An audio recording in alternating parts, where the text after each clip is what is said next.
ഓം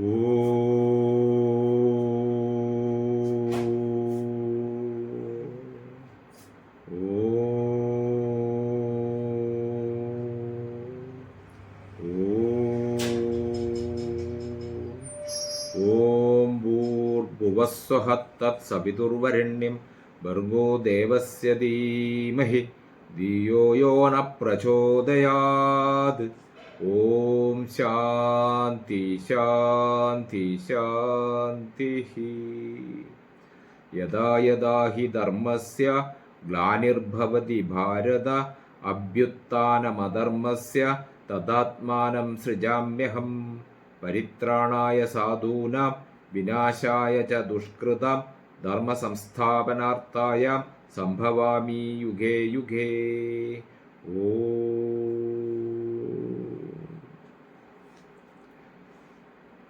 ശ്രീ മഹാഗണപതിക്ക് വന്ദനം. സരസ്വതീ ദേവിക്കും ശ്രീ ഗുരുമഹാരാജനും പരദേവതക്കും ശ്രീ സീതാരാമചന്ദ്രനും വന്ദനം. പരമ്പൊരുളാം സദ്ഗുരു ശ്രീ സായീശ്വരൻ്റെ തൃപ്പാദങ്ങളിൽ പ്രേമഭക്തിപൂർവം അടിയൻ്റെ പ്രണാമം. സായി സച്ചരിതം നമ്മൾ ഇന്ന് 20ാമത്തെ ദിവസത്തിലേക്ക് കടന്നിരിക്കുകയാണ്. 20 ദിവസമായി, ഇത് 20ാമത്തെ ദിവസമാണ് സായി സച്ചരിതം പറയാൻ തുടങ്ങിയിട്ട്. ശ്രീ ഷിർദി സായിയെക്കുറിച്ച് നമ്മൾ സംസാരിക്കുന്നത്, ഞാൻ സംസാരിക്കുന്നത്, നിങ്ങൾ കേൾക്കുന്നത് ഏകദേശം 20 ദിവസം പിന്നിട്ടു. അധ്യായം 52 അധ്യായം ഉള്ളതിലെ 11ാമത്തെ അധ്യായമാണ് ഇപ്പോൾ നമ്മൾ പറഞ്ഞുകൊണ്ടിരിക്കുന്നത്. 11ാമത്തെ അധ്യായത്തിൻ്റെ പേര് പ്രേമസ്വരൂപൻ എന്നാണ്. സായി ഷിർദി സായി പ്രേമസ്വരൂപൻ ആണ് എന്നാണ്. ഇതിൽ നമ്മൾ പറഞ്ഞു വെച്ച ഒരു ഉദാഹരണം ഒരു ഡോക്ടർ പണ്ഡിറ്റിനെ കുറിച്ചിട്ടാണ്. ഡോക്ടർ പണ്ഡിറ്റ് ഒരിക്കൽ സായീശ്വരനെ കാണാൻ വേണ്ടി ആദ്യമായിട്ട് വന്നതാ. സായീശ്വരനെ കാണാൻ വേണ്ടി വന്നതാ. സായീശ്വരൻ അവിടെ വന്നതിന് ശേഷം അദ്ദേഹത്തിന് അവിടെയുള്ള മറ്റൊരു പ്രധാനപ്പെട്ട ഒരാളെ കാണാൻ വേണ്ടി പറഞ്ഞയച്ചു. അപ്പം അദ്ദേഹത്തിൻ്റെ താമസിക്കുന്ന സ്ഥലത്തേക്ക് പോയേരം അദ്ദേഹം സായീശ്വരനെ പാദ പൂജ ചെയ്യാൻ വേണ്ടി അദ്ദേഹം ഷിർദിയിലേക്ക് വരുന്നതായിരുന്നു. അപ്പോൾ അദ്ദേഹത്തോടൊപ്പം തന്നെ ഈ പണ്ഡിറ്റ് അദ്ദേഹത്തോടൊപ്പം തന്നെ ഇങ്ങോട്ടേക്ക് വന്നു, മസ്ജിദിലേക്ക് വന്നു. അദ്ദേഹം പാദ പൂജ ചെയ്യാൻ വേണ്ടി ഒരുക്കങ്ങൾ കൂട്ടിക്കൊണ്ടിരിക്കുകയാണ്. അതിൽ ചന്ദനങ്ങളും പുഷ്പങ്ങളും ഒക്കെ ഉണ്ടല്ലോ.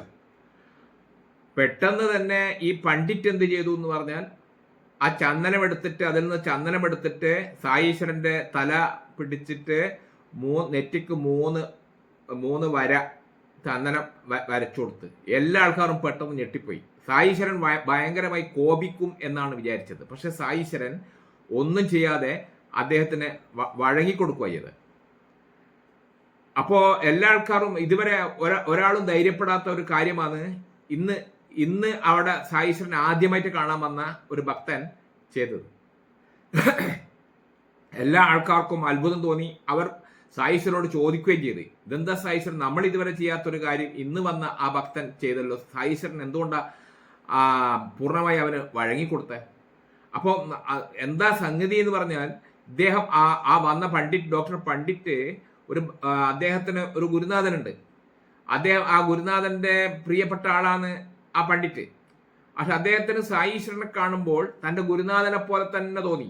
തൻ്റെ ഗുരുനാഥന്റെ മുന്നിലാണ് താൻ ഇരിക്കുന്നത് എന്നുള്ളൊരു തോന്നിച്ച അദ്ദേഹത്തിനുള്ളത് കൊണ്ട് താൻ ഗുരുനാഥനാണെന്നുള്ള ആ ഇതിൽ ആണ് അദ്ദേഹം ആ ചന്ദനം അദ്ദേഹത്തിന്റെ നെറ്റിത്തടത്തിൽ വെച്ചു കൊടുത്തത്. അത് സായീശ്വരൻ സ്വീകരിച്ചു. അപ്പൊ ഭക്തന്മാര് എന്ത് തന്നെ ചെയ്താലും, ചില ആൾക്കാർ സായീശ്വരന്റെ കൈയെല്ലാം കഴുകി വൃത്തിയാക്കി കൊടുക്കും. ചില ആൾക്കാർ അദ്ദേഹത്തിന്റെ പാദങ്ങൾ കഴുകി വൃത്തിയാക്കി കൊടുക്കും. ചില ആൾക്കാർ സായീശ്വരനെ വീശിക്കൊടുക്കും. അങ്ങനെ ഭക്തന്മാര് എന്ത് ചെയ്താലും അതിനൊക്കെ സായീശ്വരൻ വഴങ്ങിക്കൊടുക്കും. ഇതാണ് നമ്മളെ കഴിഞ്ഞ പ്രാവശ്യം ഇന്നലെ ഇതിനെക്കുറിച്ചിട്ടാണ് നമ്മൾ സംസാരിച്ചത്. അതിൻ്റെ തുടർച്ചയാണ് ഇന്ന് സായീശ്വരന്റെ മറ്റൊരു കാര്യം ഏൽക്കും. ഇപ്പോൾ ഒരു സായി ലീല സ്മരണയിലെത്തുന്നു. പ്രിയ സജ്ജനങ്ങളെ കേട്ടാലും, ഹേമന്ത് പന്ത് പറയുന്നത് സജ്ജനങ്ങളോട്, സജ്ജനങ്ങൾ എന്ന് പറഞ്ഞാൽ ഈ സായി സച്ചരിതം ആരാന്നോ കേൾക്കാൻ വേണ്ടി അവരുടെ സമയം ഉപയോഗിക്കുന്നത്, അവരുടെ സമയം വിനിയോഗിക്കുന്നത് അവരെ സജ്ജനങ്ങൾ എന്നാണ് അദ്ദേഹം വിളിച്ചത്. സിദ്ദിഖ് ഫാൽക്കെ, വൃദ്ധനായ ഒരു മുസ്ലിം ഭക്തൻ, താമസം കല്യാണി, മെക്ക മെദീന തീർത്ഥാടനം കഴിഞ്ഞ് അദ്ദേഹം ഷിർദിയിൽ എത്തിയതേ ഉള്ളൂ. ഒരു മുസ്ലിം ഭക്തൻ. സായീശ്വരൻ ഷിർദി സായിയെ കാണുമ്പോൾ ഒരു മുസ്ലിം ആണെന്ന് തോന്നും. എന്നാൽ മുസ്ലിം ആണോ എന്ന് ചോദിച്ചാൽ അല്ല. ഹിന്ദു ആണോ എന്ന് ചോദിച്ചാൽ അതുമല്ല. എന്നാൽ രണ്ടുമാണോ എന്ന് ചോദിച്ചാൽ അത് രണ്ടുമാണ്. പെട്ടെന്ന് അദ്ദേഹത്തിനെ കണ്ടാൽ അദ്ദേഹം ഹിന്ദു ആണോ മുസ്ലിം ആണോ എന്നൊന്നും നമുക്ക് ആർക്കും പറയാൻ പറ്റില്ല. ഹിന്ദുക്കളെയും മുസ്ലിങ്ങളെയും തമ്മിൽ യോജിപ്പിക്കാൻ വേണ്ടിയിട്ടുള്ള ഒരു ശ്രമമാണ് അദ്ദേഹത്തിൻ്റെ ജീവിതത്തിൽ അങ്ങും ഇങ്ങോളം നമുക്ക് കാണാൻ സാധിക്കുന്നത്. അദ്ദേഹം മസ്ജിദിലിരിക്കും, അതുപോലെ തന്നെ ആൽമരത്തിൻ്റെ ചുവട്ടിലിരിക്കും, മസ്ജിദിൽ കൂടുതൽ സമയം ചെലവഴിക്കും, അള്ളാ മാലിക് എന്ന് അദ്ദേഹം എപ്പോഴും പറഞ്ഞുകൊണ്ടേയിരിക്കും. ഇതെല്ലാം കാണുന്നു. പക്ഷെ അദ്ദേഹത്തിന് പൂർണ്ണമായിട്ടൊരു മുസ്ലിം ആണ് എന്ന് നമുക്ക് പറയാൻ സാധിക്കില്ല. ധാരാളം ഹിന്ദുക്കളാണ് അദ്ദേഹത്തിൻ്റെ, ധാരാളം ഭക്തന്മാർ, അവരാണ് അദ്ദേഹത്തിനെ പരിചരിച്ചുകൊണ്ട് ഇരിക്കുന്നത്. ഒരിക്കലൊരു മുസ്ലിം വൃദ്ധൻ സിദ്ദിഖ് ഫാൽക്കെ അദ്ദേഹത്തിനെ കാണാൻ വേണ്ടി വന്നു. ബോംബെ എന്നാ വന്നത്. മെക്കയും മെദീനയും തീർത്ഥാടനം കഴിഞ്ഞിട്ട് വന്നതാ. മെക്ക മെദീന മുതലായ സ്ഥലത്ത് തീർത്ഥാടനത്തിന് പോയി കഴിഞ്ഞിട്ട് വന്നതാണ്. 9 മാസം അദ്ദേഹം ചാവടിയിൽ അദ്ദേഹം ഷിർദിയിലെത്തി. അങ്ങനെ എത്തിയ ഉടനെ തന്നെ ഒരാൾക്ക് ഷിർദി സായിനെ കാണണം എന്ന് പറഞ്ഞാൽ അപ്പാടൊന്നും അനുവാദം കിട്ടൂല. സായിശ്വരൻ സമ്മതിക്കൂല. അങ്ങനെയാണ്. അപ്പൊ ഇദ്ദേഹം വന്നിട്ട് 9 മാസം പിന്നിട്ടു.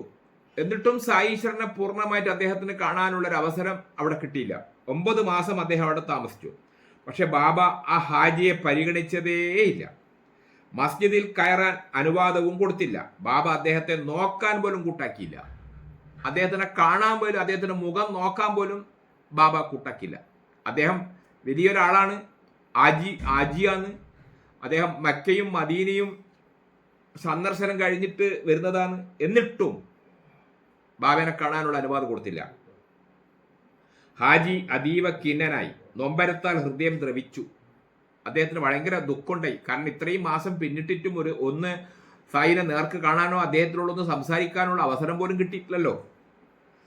എന്ത് കൊടിയ പാപം ചെയ്തിട്ടാണ് എന്നോട് ഈ അവഗണന? സായീശ്വരൻ എന്നോട് എന്താ ഈ അവഗണന കാണിക്കുന്നത്? ഇനി എങ്ങനെയാണ് ഈ മഹാപുരുഷന്റെ അനുഗ്രഹം നേടാനാകുക? ഈ അവഗണനക്ക് എന്താ കാരണം?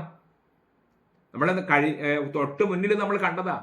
ഒരു ഡോക്ടർ പണ്ഡിറ്റ് വന്നേരം അദ്ദേഹത്തിന് വന്നുടനെ തന്നെ അദ്ദേഹം സായീശ്വരന്റെ നെറ്റിത്തടത്തിൽ ചന്ദനം തൊടിയിക്കുന്ന കാഴ്ച നമ്മൾ കണ്ടതാ. സായീശ്വരൻ അതിന് വഴങ്ങിക്കൊടുക്കുകയും ചെയ്തു. യാതൊരു പ്രതികരണം അദ്ദേഹത്തിനുള്ള എതിരായിട്ട് ഒരു പ്രതികരണവും ചെയ്തില്ല. അദ്ദേഹത്തിന് അത് ഇഷ്ടപ്പെട്ടതുപോലെയാണ് ഉണ്ടായത്. ഇവിടെ ഇപ്പോൾ ഒരു ഹാജി മെക്കയും മദീനയും ഒക്കെ സന്ദർശിച്ചിട്ട് വന്നിട്ട് 9 മാസം അവിടെ താമസിച്ചിട്ടും സായിനെ കാണാനുള്ള അവസരം കിട്ടിയില്ല. അപ്പൊ അദ്ദേഹത്തിന് തോന്നി, എന്ത് കൊടിയ പാപമാണ് ഞാൻ ചെയ്തത്? എന്തുകൊണ്ടാണ് എന്നെ സമ്മതിക്കാത്ത കാണാൻ? ഈ മഹാപുരുഷന്റെ അനുഗ്രഹം നേടാനാവും. അതിന് കഴിഞ്ഞില്ലെങ്കിൽ ജന്മം പാഴായ. ഇത്രയും 9 മാസമായില്ലേ ഞാനിവിടെ നിൽക്കുന്നത്. ഇദ്ദേഹത്തിനെ കാണാണ്ട് പോവാന്ന് പറഞ്ഞാൽ എൻ്റെ ജന്മം പാഴായി പോവില്ലേ? ഈ വിധം ചിന്തകളാൽ വൃദ്ധനായ ഫാൽക്കെ നൊന്തുരുകി. അദ്ദേഹം, നമുക്കറിഞ്ഞൂടെ, ഒരു ഋഷി തുല്യനായ ഒരു വ്യക്തിനെ കാണാൻ വേണ്ടി നമ്മൾ പോയിട്ടും നമുക്ക് അനുവാദം കിട്ടാതിരിക്കുമ്പോൾ എത്ര വിഷമമുണ്ടാവും. ഇതോ 9 മാസമായി അവിടെ നിൽക്കുന്നു. 9 മാസമായിട്ടും ഇദ്ദേഹത്തിന് അനുവാദം കൊടുത്തില്ല. അദ്ദേഹത്തിന്റെ നൊമ്പരം മനസ്സിലാക്കി ഒരു ഭക്തൻ ഉപദേശിച്ചു, അങ്ങ് നിരാശപ്പെടണ്ട, ശ്യാമയുടെ സഹായം തേടൂ. നിരാശപ്പെടണ്ട. മറ്റൊരു ഭക്തൻ പറഞ്ഞതാ, നിങ്ങൾ 9 മാസമായി വന്ന് നിങ്ങൾ ഒന്നും പേടിക്കണ്ട. മറ്റൊരു സായീശ്വരന്റെ പ്രിയപ്പെട്ട ഒരാളുണ്ട് ഇവിടെ, ശ്യാമ. അദ്ദേഹത്തിന്റെ എല്ലാ കാര്യങ്ങളും നോക്കുന്ന ഒരു സഹായി ആ ശ്യാമയാണ്. ശ്യാമയോട് പോയിട്ട് കാര്യം പറ. ശ്യാമ വിചാരിച്ചാൽ നിങ്ങൾക്ക് സായിനെ കാണാനുള്ള അവസരം ഉണ്ടാക്കി തരുന്നു. അദ്ദേഹം നിങ്ങളുടെ ആഗ്രഹം സാധിപ്പിച്ചു തരും. ശങ്കരകിങ്കരനായ നന്ദിയെ സമീപിച്ചാൽ ശങ്കര ദർശനം നേടുക എളുപ്പമല്ലേ? നമുക്കറിയാം, ശിവന്റെ കിങ്കരനാണ് നന്ദി കാള. ശിവന്റെ മുന്നിൽ, ശിവക്ഷേത്രത്തിൽ ശിവന്റെ മുന്നിൽ ശിവനെ നോക്കിയിട്ട്, ശ്രീകോവിലില് ശിവനെ നോക്കിയിട്ട് നന്ദി ഉണ്ടാവും ഇരിക്കുന്നത്. ആൾക്കാർ ആദ്യം വന്നിട്ട് നന്ദീനെ പ്രാർത്ഥിക്കുകയാ, നന്ദീനെ തൊഴുതിട്ട് നന്ദിയോടാ പറയുക, നന്ദിയോട് പറഞ്ഞിട്ട് നന്ദിയാണ് നമ്മളെ ആഗ്രഹം ശിവനോട് പറയുക. അങ്ങനെ അതേപോലെ ഇവിടെ അതേപോലെ ശിവക്ഷേത്രത്തിൽ കാണുന്ന നന്ദിയെ പോലെയാണ് സായീശ്വരന്റെ ഇവിടെ ശ്യാമ എന്ന് പറയുന്ന ഒരു ഭക്തനുള്ളത്. അദ്ദേഹം ഏതോ ശ്യാമ മുഖാന്തിരം പലരും ഇങ്ങനെ സായി കൃപ നേടിയിട്ടുണ്ട്. പലരും ഇങ്ങനെ സാധിക്കാത്തവര് ശ്യാമയുടെ സഹായത്താൽ സായിന്റെ കൃപ നേടിയിട്ടുണ്ട്. സൗമ്യനും മധുഭാഷിയുമായ ശ്യാമ വേണ്ട വിധം തിരുസന്നിധിയിൽ വിഷയം അവതരിപ്പിക്കും. നിങ്ങൾ പേടിക്കണ്ട, ശ്യാമയോട് പറഞ്ഞാല് ശ്യാമ അതിനു വേണ്ടുന്ന ഒരുക്കങ്ങൾ ചെയ്തേരും. നോക്കാം നമുക്ക്. ഫാൽക്കെ ആ ഉപദേശം അപ്പടി സ്വീകരിച്ചു. ശ്യാമയെ കണ്ട് തന്റെ നൊമ്പരം അറിയിച്ചു. ശ്യാമനെ കണ്ടു, പറഞ്ഞു കാര്യം. ഞാൻ വന്നിട്ട് ഇത്രയും ദിവസങ്ങളായി, ഇത്രയും മാസങ്ങളായി മക്കയും മദീനയും ദർശിച്ചതിന് ശേഷം വന്നതാണ്. ഞാൻ ഇത്രയുമായിട്ടും എനിക്ക് ഷിർദിയിലെ സായിയെ കാണാനുള്ള, സായി ഭഗവാനെ കാണാനുള്ള അവസരം എന്നും എനിക്ക് കിട്ടിയിട്ടില്ല. ശ്യാമ ഒന്ന് അതിന് എനിക്ക് തരപ്പെടുത്തി തരണം, ഒന്ന് എന്നെ അതിൽ സഹായിക്കണം എന്ന് പറഞ്ഞു. തക്ക അവസരം കിട്ടിയപ്പോൾ ശ്യാമ വളരെ സൂക്ഷിച്ച് സാവധാനം സായീശ്വരനോട് ഉണർത്തിച്ചു. സായീശ്വരനോട് പറഞ്ഞു, ബാബ, അവിടുന്ന് എന്താ ആ വൃദ്ധനിൽ കൃപ ചൊരിയാത്തത്? ഒരു വൃദ്ധൻ വന്നിട്ട് മാസങ്ങളോളം ആയല്ലോ, എന്താ നിങ്ങൾ അദ്ദേഹത്തിനെ കാണാൻ അനുവാദം കൊടുക്കാത്ത? അദ്ദേഹത്തിന് നിങ്ങളെ വന്ന് കാണാനുള്ള അനുവാദം കൊടുക്കാത്ത? എന്തേ ആ ഹാജിയെ മസ്ജിദിൽ കയറാൻ അനുവദിക്കുന്നില്ല? ആ ഹാജീന മസ്ജിദിൽ കയറാൻ എന്തുകൊണ്ടാണ് അനുവദിക്കാത്ത? അദ്ദേഹം മെക്കയിലും മദീനയിലും ദർശനം കഴിഞ്ഞ് വന്ന ആളാണ്. വലിയ വലിയ തീർത്ഥാടന കേന്ദ്രത്തിലൊക്കെ പോയിട്ട് വന്ന ആളാണ്. അവിടുത്തെ ദർശനത്തിന് എത്ര നാളായി ഹൃദയം പിടഞ്ഞു കഴിയുന്നേ. അവനിൽ ദയ ചൊരിയൂ ബാബ. ആശ്വാസം നൽകി അദ്ദേഹത്തെ എന്തിനിങ്ങനെ തീറ്റുന്നു? ബാബ, അദ്ദേഹത്തെ മസ്ജിദിൽ വരാൻ അനുവദിക്കൂ, കരുണ ചൊരിയൂ. ശ്യാമയുടെ ആത്മാർത്ഥമായ പ്രാർത്ഥന ബാബ കേട്ടു. ശ്യാമ ഇങ്ങനെ വളരെ വിനയഭാവത്തില് ബാബയോട് ഉണർത്തിച്ചു. ഇങ്ങനെ ഒരു ഭക്തൻ വന്ന് നിൽക്കുന്നുണ്ട്, വളരെ വൃദ്ധനായ ആളാണ്, അദ്ദേഹം മെക്കയും മദീനയും ഒക്കെ ദർശനം നടത്തിയിട്ട് വന്നതാണ്, 9 മാസത്തോളായി ഇവിടെ ഇങ്ങനെ നിൽക്കുന്നത്. ബാബ എന്തുകൊണ്ടാണ് അദ്ദേഹത്തിനെ കാണാൻ അനുവദിക്കാത്ത? ഒന്ന് അദ്ദേഹത്തിനെ കാണാൻ അനുവദിക്കണം ബാബ എന്ന് ശ്യാമ പറഞ്ഞേരം ബാബ അത് കേട്ടു. അവിടുന്ന് മെല്ലെ അരുളി, ശ്യാമ, നീ ഇപ്പോഴും ഇക്കാര്യത്തിൽ ഒരു ബാലൻ. ശ്യാമയോട് ബാബ ആദ്യം പറഞ്ഞ്, ശരി, നീ പറഞ്ഞതെല്ലാം ഞാൻ കേട്ടു, പക്ഷെ ഒരു കാര്യം എനിക്ക് മനസ്സിലായി, നീ ഇപ്പോഴും ഈ കാര്യത്തിൽ ഒരു ബാലൻ, ഒരു ശിശു. ഇതൊന്നും നിനക്ക് മനസ്സിലാവില്ല. നീ എൻ്റെ സഹായിയായിട്ട് ഇവിടെ ഇരിക്കുന്നുള്ളത് ശരി തന്നെ, പക്ഷേങ്കിൽ എല്ലാ കാര്യവും നിനക്ക് മനസ്സിലാവില്ല. അള്ളാഹു അയാളെ ഇവിടെ വരാൻ അനുവദിക്കുന്നില്ല. ഞാൻ അദ്ദേഹത്തിന് അനുവദിക്കുന്നില്ല എന്നല്ല, അള്ളാഹു ഈശ്വരൻ അദ്ദേഹത്തിന് ഇവിടെ വരാൻ അനുവദിക്കുന്നില്ല. ഞാനെന്ത് ചെയ്യും? ഇവിടുത്തെ ഫക്കീറിന്റെ രീതികൾ അജ്ഞാതം. ഞാൻ എന്ത് ചെയ്യും? ഈശ്വരൻ അയാളെ ഇവിടെ കരാൻ അനുവദിക്കുന്നില്ല, പിന്നെ ഞാനെന്ത് ചെയ്യും? എനിക്കതിൽ യാതൊരു നിയന്ത്രണവുമില്ല, എനിക്കത് നിയന്ത്രിക്കാൻ പറ്റൂല. അള്ളാഹുവിന്റെ അനുവാദം ഉണ്ടെങ്കിൽ മാത്രമേ അദ്ദേഹത്തിന് ഇവിടെ വരാൻ സാധിക്കൂ. അള്ളാഹു അതിനനുവദിക്കുന്നില്ല, പിന്നെന്ത് ചെയ്യും?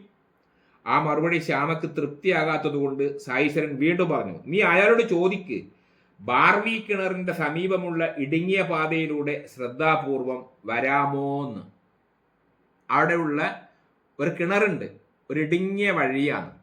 ആ ഇടുങ്ങിയ വഴിയിലേക്കൂടി ഇങ്ങോട്ടേക്ക് വരാൻ പറ്റുമോ എന്ന് ചോദിക്ക്. ശ്യാമ ചോദിച്ചു. എല്ലാവരും പോകുന്ന ആ വഴിയിലെ കൂടിയല്ല, ഇങ്ങനെ ഒരു വഴിയുണ്ട്, ഒരു ഇടുങ്ങിയ വഴിയാണ്, ഒരു കിണറിന്റെ സൈഡിലേ കൂടിയാണ്, നിങ്ങൾ അതിലേ കൂടി വരാൻ സാധിക്കുമോ എന്ന് ബാബ ചോദിച്ചിട്ടുണ്ട് എന്ന് പറഞ്ഞു. എന്താ നിങ്ങൾ ഉത്തരം എന്ന് ചോദിച്ചു. എന്തിനും സമ്മതമെന്ന് മറുപടി പറഞ്ഞു. എങ്ങനെ ഏത് വഴിയിലെ കൂടി വരാൻ പറഞ്ഞാലും ഞാൻ ആ വഴിയിലെ കൂടി വരാം. എനിക്ക് ബാബയെ ഒന്ന് കാണണമെന്ന് മാത്രം, എനിക്ക് ബാബയോട് ഒന്ന് സംസാരിക്കണമെന്ന് മാത്രം.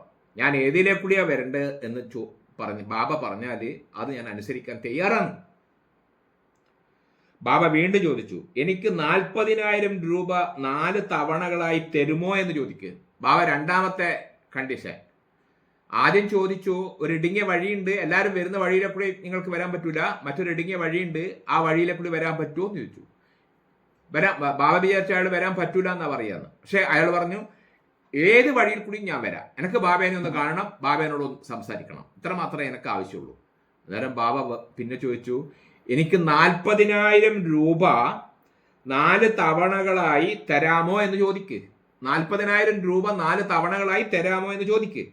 സായി കൃപയ്ക്കായി 40 ലക്ഷവും കൊടുക്കാമെന്ന് ഹാജി വിനീതമായി മറുപടി കൊടുത്തു. സായിനെ ഒന്ന് കാണാൻ, സായിയോടൊന്ന് സംസാരിക്കാൻ 40 ലക്ഷം സായി ആവശ്യപ്പെട്ടാലും ഞാൻ തരാൻ റെഡിയാണ്. എനിക്ക് സായി ഈശ്വരനെ ഒന്ന് കാണണം, സായി ഈശ്വരനോടൊന്ന് സംസാരിക്കണം. എൻ്റെ ഈ ആഗ്രഹം സായി സാധിച്ചു തരണം. അതിനെന്ത് കൊടുക്കേണ്ടി വന്നാലും എന്ത് ചെയ്യേണ്ടി വന്നാലും ഞാനത് ചെയ്യാൻ റെഡിയാണ്. സായി കൃപക്കായി 40 ലക്ഷം കൊടുക്കാമെന്ന് ഹാജി വിനീതമായി മറുപടി കൊടുത്തു. അപ്പോൾ ബാബ അടുത്ത ചോദ്യം, 3ാമത്തെ ചോദ്യം ആവശ്യപ്പെട്ടു. നാം മസ്ജിദിൽ ഒരാടിനെ കൊല്ലാൻ പോകുന്നു. അയാൾക്ക് വേണ്ടത് ഏത് ഭാഗത്തെ മാംസമാണ്? ഞാനിതാ ഈ പള്ളിയിൽ, ഈ മസ്ജിദിൽ ഒരാടിനെ ഇപ്പം കൊല്ലും, ആടിനെ കൊല്ലും. ആ കൊന്നാല് ആടിന്റെ ഏത് ഭാഗമാണ് നിങ്ങൾക്ക് വേണ്ടത് എന്ന് ചോദിക്കും. ഏത് ഭാഗം വേണ്ടതെന്ന് ചോദിക്കും. ഏത് ഭാഗത്തെ മാംസമാണ് വേണ്ടത് എന്ന് ചോദിക്കും. ബാബയുടെ മൺകലത്തിൽ നിന്നും അവിടുന്ന് നൽകുന്നത് എന്തായാലും ലേശം കിട്ടിയാൽ മതി, ഞാൻ സംതൃപ്തനാണ്. ബാബയുടെ മൺകലത്തിൽ നിന്ന്, ഭക്ഷണം ഉണ്ടാക്കുന്നതിൽ നിന്ന് എന്ത് കിട്ടിയാലും അത് എനിക്ക് ഒരു പ്രശ്നമില്ല. ഞാൻ ഏത് കിട്ടിയാലും ഞാൻ സംതൃപ്തനാണ്. എനിക്ക് ബാബയെ ഒന്ന് കാണണം, ബാബയോട് സംസാരിക്കണം. ആജിയുടെ ഈ മറുപടി ശ്യാമ വേണ്ട വിധം സായിനാഥിനെ ധരിപ്പിച്ചു. അപ്പൊ 3 ചോദ്യമാ ബാബ ചോദിച്ച് അല്ലേ. 1ാമത്തെ ചോദ്യം, ഒരു ഇടുങ്ങിയ വഴിയുണ്ട് കിണറ്റിന്റെ, എല്ലാവരും വരുന്ന വഴിയിലെ കൂടി അനുവാദമില്ല, കിണറ്റിന്റെ ഒരു ഇടുങ്ങിയ വഴിയുണ്ട്, അതിലെ കൂടി വരാമോ എന്ന് ചോദിച്ചു. അന്നേരം അദ്ദേഹം പെട്ടെന്ന് തന്നെ പറഞ്ഞു, ഏത് വഴിയിൽ കൂടിയും ഞാൻ വരാം. ബാബയുടെ 2ാമത്തെ ചോദ്യം, 40,000 രൂപ 4 തവണകളാക്കി തരാൻ തയ്യാറാണോ എന്ന് ചോദിക്കുന്നു. ശ്യാമ പോയി ചോദിച്ചു. അന്നേരം എന്നാ ഉത്തരം? 40,000 അല്ല, 40 ലക്ഷം ബാബ ചോദിച്ചാലും ഞാൻ തരാൻ തയ്യാറാണ്. അതിനും അയാൾ വഴിപ്പെട്ടെ. 3ാമത്തെ ചോദ്യം, ഈ മസ്ജിദിൽ വെച്ച് ഇപ്പോൾ ഒരു ആട്ടിനെ കൊല്ലുന്നുണ്ട്, ആടിന്റെ ഏത് ഭാഗത്തെ മാംസമാണ് നിങ്ങൾക്ക് വേണ്ടത് എന്ന് ചോദിക്കേ. അതും ചോദിച്ചാലെന്നാ പറഞ്ഞേ, ബാബയുടെ മൺകലത്തിൽ നിന്ന് എന്ത് കിട്ടിയാലും അതിനെ കൊണ്ട് ഞാൻ തൃപ്തനാണ് എന്ന് പറഞ്ഞേ, സംതൃപ്തനാണ്. ആജിയുടെ ഈ മറുപടി ശ്യാമ വേണ്ട വിധം സായിനാഥിനെ ധരിപ്പിച്ചു. മറുപടി കേട്ട് ബാബ ക്ഷുഭിതനായി. നമ്മൾ വിചാരിച്ച എല്ലാം തയ്യാറ് എന്ന് പറയുമ്പോൾ ബാബക്ക് സന്തോഷാവില്ലേ വേണ്ടേ? പക്ഷെ ഈ മറുപടി കേട്ടേരം അദ്ദേഹം ക്ഷുഭിതനായി. അവിടുന്ന് ഉടൻ എഴുന്നേറ്റ് മൺകലമെടുത്ത് പുറത്തേക്ക് എറിഞ്ഞു. ഒരു മൺകലത്തിന് പറഞ്ഞിട്ടില്ലേ അയാള്, അപ്പാട് ആ മൺകലമെടുത്തിട്ട് ഇയാൾ പുറത്തേക്ക് എറിഞ്ഞു. സായിശ്വരൻ മൺകലമെടുത്ത് പുറത്തേക്ക് എറിഞ്ഞു. അസ്വസ്ഥനായി തൻ്റെ കരത്തിൽ കടിച്ചുകൊണ്ട് ആജിയുടെ സമീപം ചെന്ന്. അസ്വസ്ഥനായി, ബാബ അസ്വസ്ഥനായി. ശ്യാമയുടെ കരത്തിൽ കടിച്ചുകൊണ്ട്, അദ്ദേഹത്തിന്റെ കൈ കടിച്ചുകൊണ്ട് ആജിയുടെ സമീപം ചെന്ന്. ഈ സന്നിധിയിൽ അഹന്ത തോന്നാൻ നീ ആര്? ആജിയോട് പോയി ചോദിച്ചതാ ബാബ. എന്നാ ചോദിച്ചേ, ഈ സന്നിധിയിൽ വന്ന് അഹന്ത തോന്നാൻ നീ ആര്? എനിക്ക് ഭയങ്കര അഹന്തയുണ്ടല്ലോ, ഈ സന്നിധിയിൽ വന്നിട്ട് നിനക്ക് അഹന്ത തോന്നാൻ കാരണം എന്ത്? നീ ആരാ? ഇതിനാണോ നീ ഖുറാൻ വായിക്കുന്നത്? ഇതിനാണോ നീ മെക്കയിലും മദീനയിലും പോയത്? നീ ദുരഭിമാനിയും ധിക്കാരിയുമായി മാറിയിരിക്കുന്നു. നീ ധിക്കാരിയുമാണ്, ദുരഭിമാനിയുമാണ്. പക്ഷേ നിനക്ക് എന്നെ ഇതുവരെ മനസ്സിലായിട്ടില്ല. ശകാരമേറെ തുടർന്നു. ആജി സ്തബ്ധനായിപ്പോയി. ആജിക്കൊന്നും പറയാൻ പറ്റുന്നില്ല. എന്താ ശകാരം ബാബയുടെ? എന്നാ ചോദിച്ചേ, ഈ സന്നിധിയിൽ അഹന്ത തോന്നാൻ നീ ആര്? ഇതിനാണോ നീ ഖുറാൻ വായിക്കുന്നത്? ഇതിനാണോ നീ മെക്കയിലും മദീനയിലേക്കും പോയത്? നീ ഒരു ദുരാഭിമാനിയാണ്, ധിക്കാരിയാണ്. പക്ഷേ നിനക്ക് എന്നെ ഇതുവരെ മനസ്സിലായിട്ടില്ല. ശകാരമേറെ തുടർന്നു. ആജി സ്തബ്ധനായിപ്പോയി. പിന്നീട് അവിടെ നിന്ന് തിരിച്ചു പോകാൻ തുടങ്ങി. ഇത്രയും പറഞ്ഞിട്ട് തിരിച്ചു പോകാൻ തുടങ്ങി. അപ്പോഴാണ് കർഷക സ്ത്രീകൾ മാമ്പഴം വിൽക്കുന്നത് ബാബ കണ്ടത്. ബാബ അയാൾ തിരിച്ചു പോകാൻ വേണ്ടി നിന്നേരം കുറച്ച് കർഷക സ്ത്രീകൾ വന്ന് മാമ്പഴം വിൽപ്പന നടത്തുന്ന അവിടെ നിന്ന് മാമ്പഴം കൂട്ടയോടെ വാങ്ങി ആജിക്ക് കൊടുത്തയച്ചു. മാമ്പഴം സ്ത്രീകൾ കൊണ്ടുവന്നു, അതൊരു കൂട്ടയോടെ വാങ്ങി ആജിക്ക് കൊടുത്തയച്ചു. ഉടൻ തന്നെ വീണ്ടും ഹാജിയുടെ മുന്നിലെത്തി. തൻ്റെ കീശയിൽ നിന്ന് 55 രൂപയെടുത്ത് അത് ഓരോന്നായി എണ്ണി ഹാജിയുടെ കയ്യിൽ കൊടുത്തു.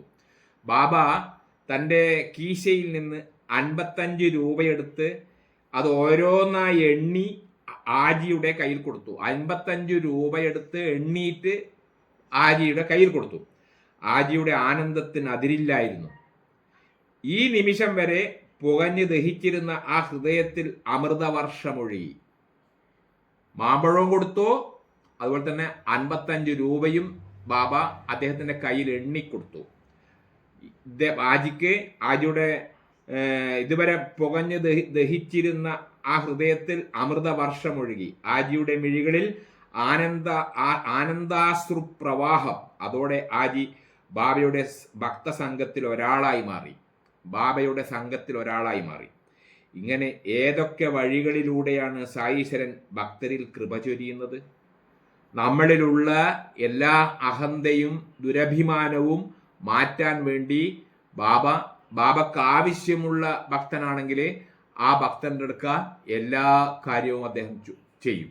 അങ്ങനെ ബാബ ആജീന അദ്ദേഹത്തിന്റെ ഭക്തരിൽ ഒരാളാക്കി മാറ്റി. അദ്ദേഹം പിന്നീട് ഷിർദിയിൽ തന്നെ സ്ഥിരതാമസമാക്കി. പ്രകൃതിക്ക് മേലും സായീശ്വരൻ ആജ്ഞാശക്തി ഉണ്ടായിരുന്നു. അവിടുന്ന് അത് വെളിപ്പെടുത്തിയിട്ടുണ്ട്. ഒരു വൈകുന്നേരം പെട്ടെന്ന് ആകാശം കാറുകൊണ്ട് നിറഞ്ഞു. മഴക്കാർ ആകാശത്തിലെ മിന്നൽ പിണർ ആകാശത്തെ കീറി. ചുഴലിക്കാറ്റ് ശക്തമായി. നാൽക്കാലികൾ അലമുറയിട്ടു. ജനം പരിഭ്രാന്തരായി. ആളുകൾ മസ്ജിദിന്റെ കീഴെ തിക്കിത്തിരക്കിയെത്തി. കനത്ത പേമാരി, ഭയങ്കരമായ മഴ പെയ്തു. എല്ലാ ആൾക്കാരും ആരും ഒന്നും അതിനുള്ള കുട മുതലായവയൊന്നും കരുതിയിട്ടില്ലല്ലോ. അതുകൊണ്ട് എല്ലാ ആൾക്കാരും പാഞ്ഞിട്ട് മസ്ജിദിൽ കയറി. നോക്കി നിൽക്കെ വെള്ളം പൊങ്ങി വന്നു. ഭയങ്കര വെള്ളം പൊങ്ങി. ജനം ദേവീദേവന്മാരെയൊക്കെ തുണയ്ക്കായി വിളിച്ച് കേണു. നമ്മളെ ചെയ്യുന്നത് പോലെ തന്നെ അന്നത്തെ ആ ജനങ്ങള് ദേവി ദേവ എന്നൊക്കെ സഹായത്തിന് അഭ്യർത്ഥിച്ചു. അവരാരും ആ രൂപത്തിൽ സഹായവുമായി എത്തിയില്ല. ആരും ബാബേനടുക്ക സഹായത്തിനായി പോയില്ല. എല്ലാവരും അവരവരുടെ ദേവി ദേവന്മാരെ വിളിച്ച് സഹായിക്കണേ എന്ന് പറഞ്ഞു. ആ രൂപത്തിൽ സഹായവുമായി എത്തിയില്ല. ഒടുവിൽ കരുണാനിധിയായ സായിനാഥിന്റെ പാദങ്ങളിൽ അവർ അഭയം തേടി. അവരവരുടെ ഇഷ്ട ദേവന്മാരെയും മറ്റും വിളിച്ച് സഹായിക്കാൻ വേണ്ടി ആവശ്യപ്പെട്ടു. ആരും സായീശ്വരന്റെ അടുക്ക പോയി സഹായിക്കണേ എന്ന് പറഞ്ഞിട്ടില്ല. അവർ വിചാരിച്ച് സായീശ്വരന് ഈ പ്രകൃതിയുടെ ക്ഷോഭത്തിൽ നിന്ന് അവരെ രക്ഷിക്കാൻ സാധിക്കൂല എന്ന്. അവസാനം അവർക്ക് തന്നെ തോന്നി. അവർ തന്നെ എല്ലാവരും കൂട്ടമായി സായീശ്വരന്റെ പാദത്തിൽ വന്ന് നമസ്കരിച്ചു അഭയം തേടി. ജഗദീശ്വരനായ സായീശ്വരൻ ഒരു വഴിപാടും സ്വീകരിക്കാതെ തന്നെ മസ്ജിദിന് പുറത്തു വന്നു. എല്ലാ ആൾക്കാരും അവിടെ സായീശ്വരന്റെ സഹായം അഭ്യർത്ഥിച്ചപ്പോൾ സായി പുറത്തു വന്നു. കേഴുന്ന മാലോകരെ കണ്ട് അവിടുത്തെ ഹൃദയം ആർദ്രമായി. എല്ലാ ആൾക്കാരും പ്രകൃതിയുടെ ക്ഷോഭം കണ്ടിട്ട്, ഭയങ്കരമായ മഴ, വെള്ളപ്പൊക്കം എല്ലാം ഉണ്ടായാലും അവരെ വിഷമം കണ്ടിട്ട് സായിക്ക് വളരെ വിഷമമുണ്ടായി. സായീശ്വരൻ ആകാശത്തേക്ക് നോക്കി മുഖം ചുവന്നു തുടുത്തു. സായീശ്വരൻ ആകാശത്ത് നോക്കി. സായീശ്വരന്റെ മുഖം ചുവന്ന് തുടുത്തു. ജനങ്ങൾ കാണുന്നുണ്ട് സായീശ്വരന്റെ മുഖം. നേത്രങ്ങൾ രക്തവർണമായി. ഞരമ്പുകൾ പൊട്ടിത്തകരും വിധം അവിടുന്ന് ഗർജിച്ചു. സായീശ്വരന്റെ ഒരു ഗർജനമാണ് അന്നേരം. ശാന്തമാകി. ആ ഗർജനം മസ്ജിദിനെ പിടിച്ചുകുലുക്കിയതുപോലെ തോന്നി. ശാന്തമാകി എന്ന് പറഞ്ഞു. ആ ഗർജനം മസ്ജിദിനെ പിടിച്ചുകുലുക്കി. അത്രയും ഒച്ചത്തിൽ അട്ടഹസിക്കുകയായിരുന്നു ബാബ.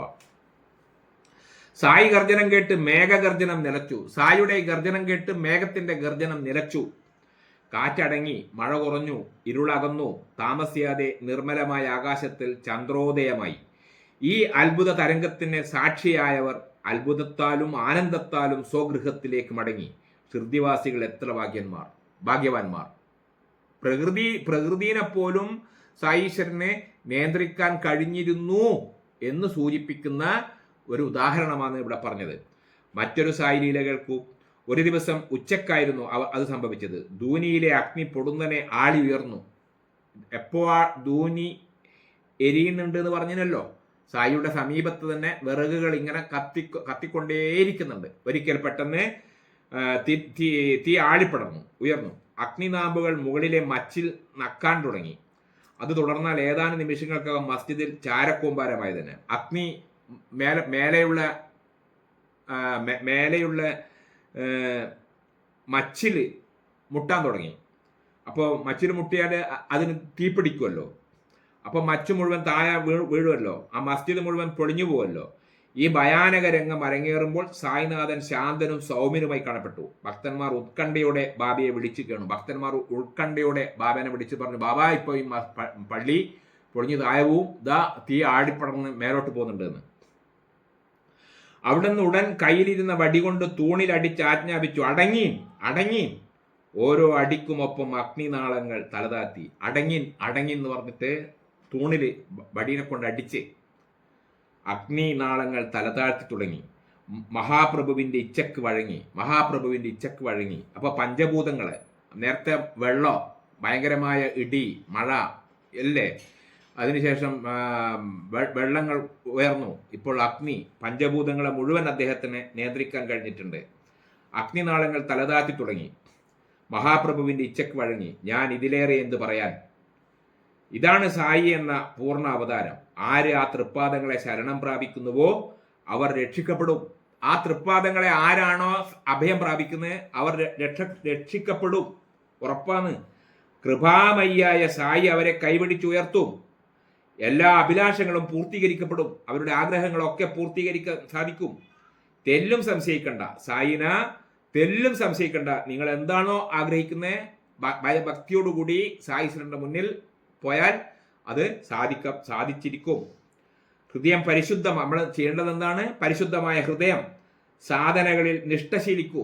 നമ്മൾ ദിനചര്യത്തോടുകൂടി ജീവിക്കണം. സായീശ്വരനെ പൂർണ്ണ ഹൃദയത്തോടെ ആരാധിക്കൂ.